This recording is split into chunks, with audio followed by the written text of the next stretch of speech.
धैर्य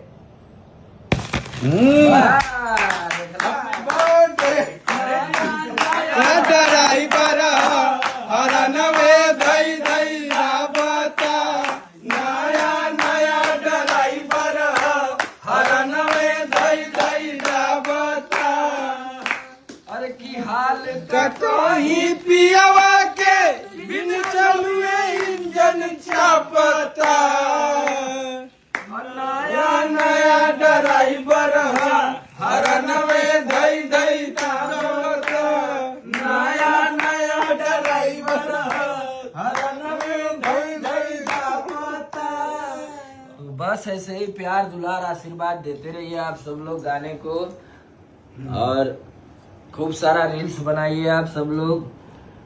गाना लगभग 11 मिलियन पहुंचने वाला है, हमको लगता है कल सुबह तक 11 मिलियन हो जाएगा।